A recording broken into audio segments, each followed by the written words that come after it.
Greetings, this is Doc Ock coming at you live and direct from Black Facts Headquarters Central today with another installment of Doc Ock at noon and 9.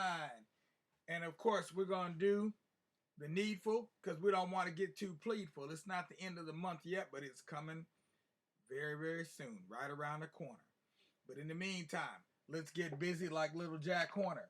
First thing we need y'all to do over there is go ahead and subscribe to the Tubular Black Facts channel if you haven't done that already. Next up, words of wisdom for the day. Let's see what we have for a proverb for today. Oh, nope, it's not over there. There we go. Proverb for today. If you get your hand in a debil mout, take it out. If you get your hand in a debil mout, take it out. Yeah. Don't leave your hand in the devil's mouth. Real simple. That's a proverb from the island nation of Jamaica. Yeah, man. Straight from Jamaica. Meanwhile, let's go ahead and read our poem of the day.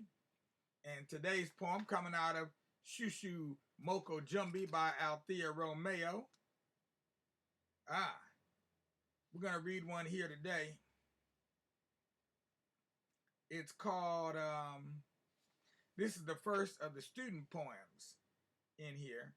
And it comes in 4 parts. Yeah, it looks like, it comes in 4 parts. And it's by a young man by the name of Ibrahim Naim. Let's see what Naim had to say way back when. Understand what? And don't you understand? The man has brought you here. Why? Oh, don't you understand why the man has brought you here? What he is doing to your mind that you must resist. Part 2, hungry minds, fed illusions of real, hungry minds, receptive to teaching, taught death. Part 3, so you learn, but not the truth, and not blackness, and you learn.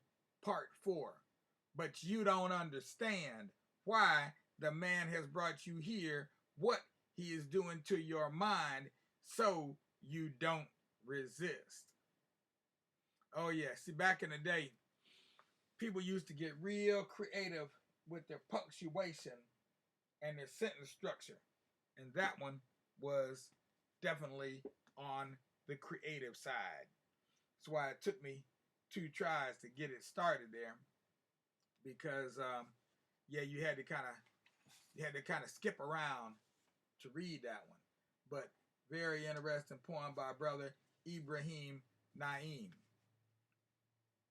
Next up, we're back with Norma Marceret and The Fences Between. Now let's see what comes of the next chapter in Norma's life. This is chapter 5, and the title is I'll Never Hire.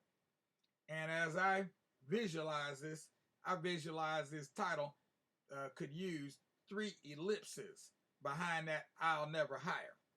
Because you got to fill in that blank right there. I'll never hire who or what. So let's find out what Norma Marceret has to say about that. Way back in the days when the birth of a nation had just begun, back in the 1920s. Let's just see what Norma's got to say now. The Canton School Superintendent's Office and the Board of Education offices were housed in the same administration building where I attended my first year of college. The 2-story complex was an attractive, cozy, and inviting structure. It was ideal for the 30 aspiring young teachers who had insufficient funds to attend a distant state university and needed the encouragement from local educators. To the administrative staff, department heads, and secretaries, I was no stranger. Even Superintendent Wilson Hawkins, a veteran of 17 years, knew me well enough to address me by name. I was on home territory when in August of 1929, I walked into that same building to be interviewed for a teaching position. Confidence enlivened every bone in my body. I was composed, alert, and optimistic. The knowledge that Jesse H. Mason, the new superintendent appointed as of December 1st, 1928, had never seen me, created no sense of fear or apprehension. Superintendent Jesse H. Mason rose from his chair as his receptionist ushered me in, saying, "Miss Norma Snipes, to see you, sir." He politely said, "Come in." He never asked me to be seated as he stood towering above his impressive, highly polished executive desk. In his hand, he held my application and my transcript, revealing my academic performance at Kent Normal College. He also had a 12-year record of my schoolwork, shared between St. Mary's Duber Avenue and McKinley High Schools. Reviewing my records, he must have sensed my pride for a commendable 14-year school performance with 6 years of perfect attendance and high grades. With deliberation, he walked to the rear of his office, stood there a moment, and came back to the front of the room, the papers in his hands. He flung upon the desk as one tosses away an annoying bundle of useless junk mail. Pounding his now empty fist upon his desk, he literally shouted at me, "I shall never hire." Let me repeat that. I shall never hire a colored teacher to teach here as long as I am the superintendent of these schools. Go south. End of story. He might as well have said, "I'll never hire a nigger." I mean, why not say that? He done already said it in other words. He glared at me smirkingly as though I was a foolish, silly girl. I had gone beyond my turf. I had no business being there in his office on his terrain, making such a ridiculous request to teach. What was she thinking?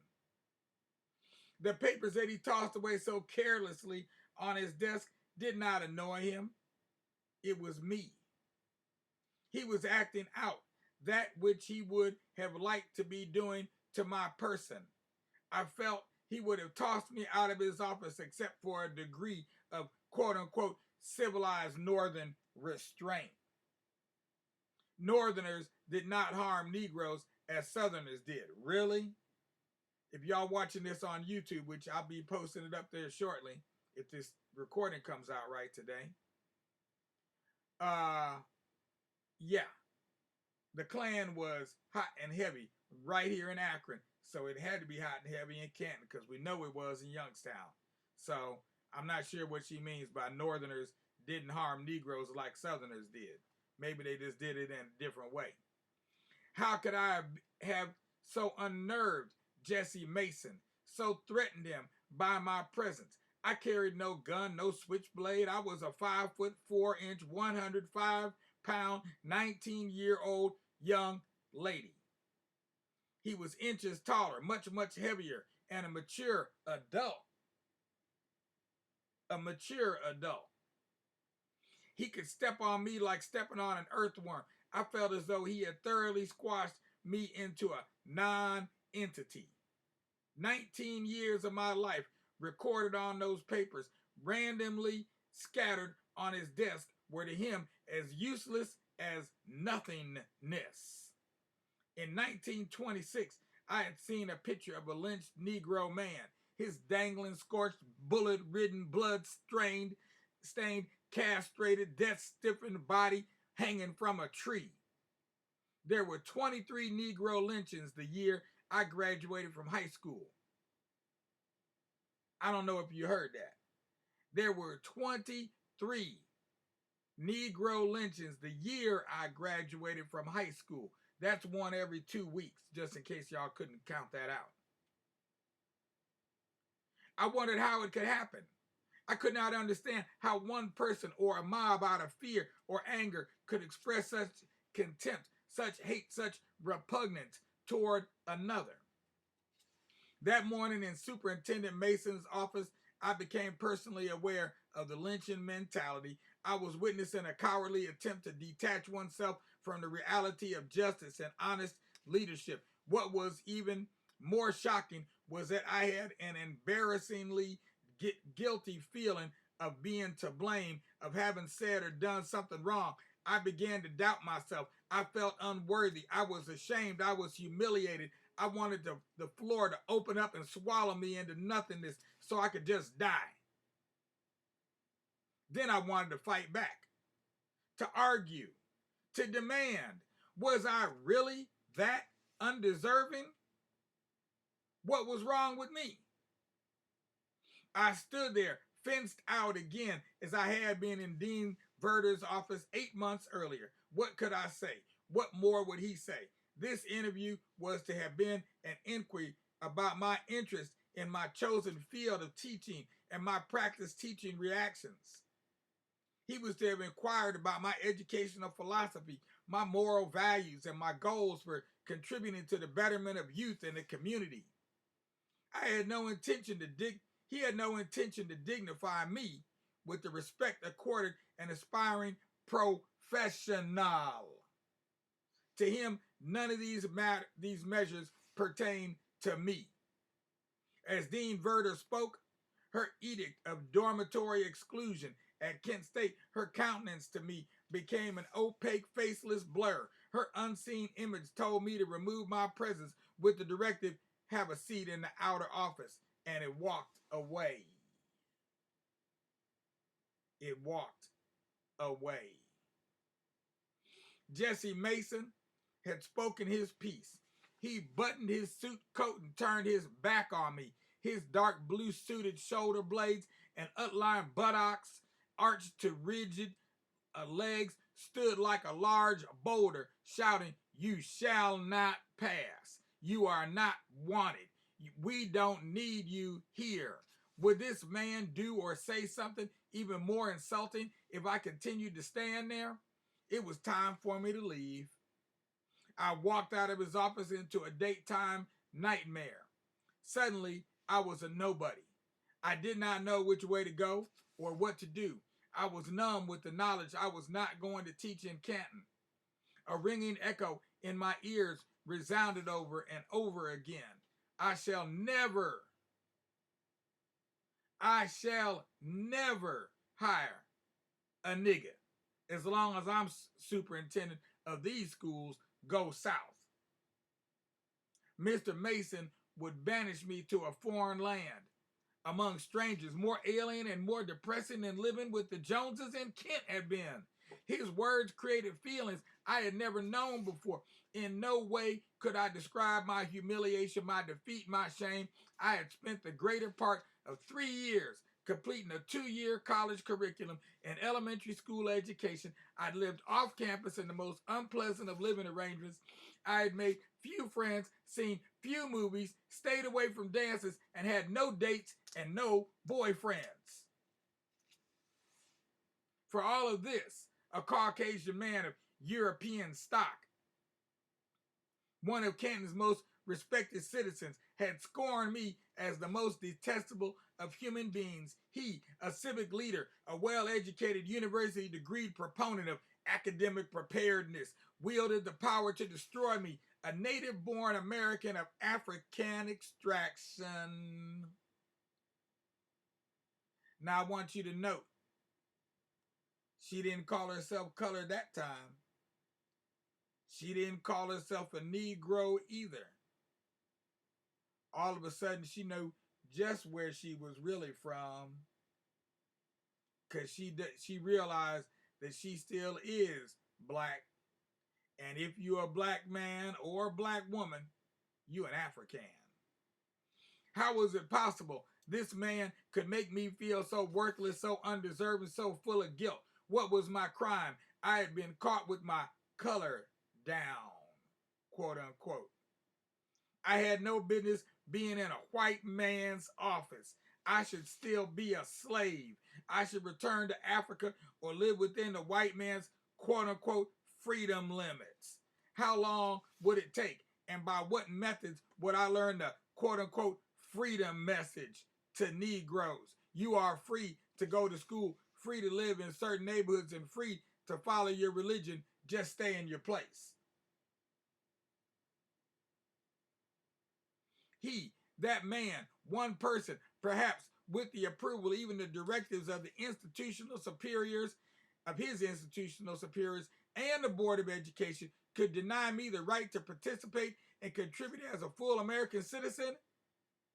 It wasn't fair. And I know what her mama would have to say about that, who said life was going to be fair. The walk home was a trial run for the nightmares that began disturbing me and would for years to come. I was completely submerged in darkness at 10 a.m. on an autumn morning. I was hemmed in by tall buildings rising from muddy waters and lost from view by menacing clouds. The people I passed were faceless shadows. I walked down high, northwest, past 6th Street, 5th Street, 4th Street, 3rd Street, 2nd Street, and stood for a while at the corner of West Tuscarora Street. Then I crossed over to 2nd Street South, proceeded to 5th Street South, and walked the 12 blocks west to home. My sleep had never been disturbed by a nightmare as a child. I had never awakened screaming because monstrous creatures were pursuing me. I had never been in a maze of futile wanderings trying to go somewhere. But that morning, I was lost and frightened.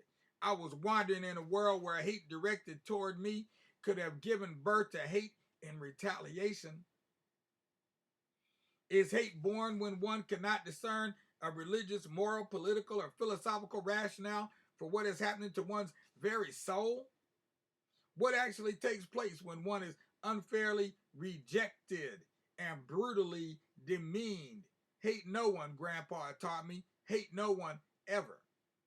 Not to hate another was only half of my family's teachings. I'd been taught to like myself. I was reminded to think well of myself. I was told to keep my self-esteem positively intact.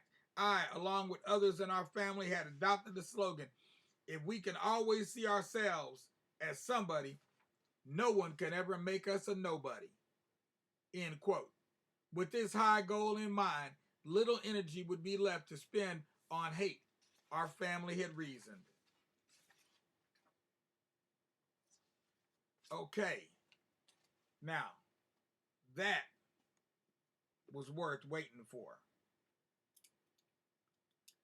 Just to get that bit of insight into the realities of America as a black person.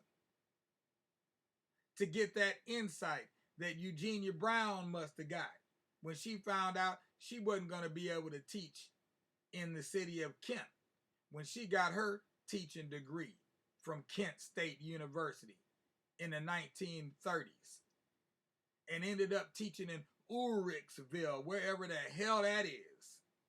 Because I don't know, I ain't never heard of it before. Somewhere in the state of Ohio. But she ended up teaching in Ulrichsville in a one-room Negro colored folks school. Way out in the sticks somewhere where don't nobody even know where the hell it's at or even how to really pronounce it. That must have been how she felt. That must have been how a lot of people felt. A lot of us felt that. A lot of us experienced that more than we even care to imagine. This kind of demeaning treatment, this kind of second-class citizenship, this kind of invisibility, and even more than invisibility, what do you call it? This kind of disdain that we shouldn't even think about going somewhere and looking for a job because it wasn't gonna happen. So when we talk about the protests of the 60s, it comes out of this history.